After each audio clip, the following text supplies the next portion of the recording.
ମାମା ହଁ କଣ କରୁଛ? ଏଇଠି ମାଉସୀ ଆଇଛି ତ କଥା ହଉଛି ଆଉ। ଆଉ ଆଜି କଣ ଆଇଟମ କଣ ଖାଇବା? ଆଜି ଯାଉନୁ ବେସନ ଆଣିବୁ ମାଉସୀ ଆଇଛି ବାଇଗଣ କରିଦବା। ହଁ ହଉ ତାହେଲେ ଆଉ ହଁ ଯାଉଛି ନେଇକି ଆସିବି ଆଉ। ହଁ ମାମା ହଁ ନେ ବେସନ ନେଇ ଆଇଲି ଆଉ କରିଦେ ଆଉ। ହଁ ହଉ ବାଇଗଣ ଧୋଇକି କାଟିବା। ବାଇଗଣର ଚୋପା ଛଡେଇଦବା। ଏବେ ଆମେ ବାଇଗଣକୁ କାଟିଦବା। ଏମିତି ଗୋଟେ ଥାଳିଆକୁ ଥୋଇଦବା।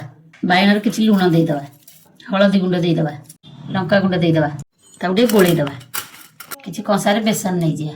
ବେସନରେ ଲଙ୍କା ଗୁଣ୍ଡ ଦେଇଦବା, ହଳଦୀ ଟିକେ ଦେଇଦବା, ସ୍ୱାଦ ଅନୁସାରେ ଲୁଣ, ତା ଦେହରେ କିଛି ଖାଇବା ସୋଡ଼ା, ତା ଦେହରେ କିଛି ପାଣି ଦେଇ ଗୋଳେଇଦବା। କରେଇରେ ରିଫାଇନ ତେଲ ଦେଇଦବା।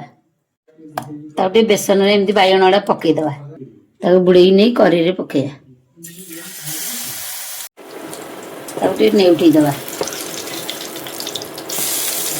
ତାକୁ ଗୋଟେ ଥାଳିଆକୁ କାଢିଦବା। ମାନେ ନେ ଖାଇକି କହ କେମିତି ହେଇଛି ବାଇଗଣୀ। ବଢିଆ ହେଇଛି।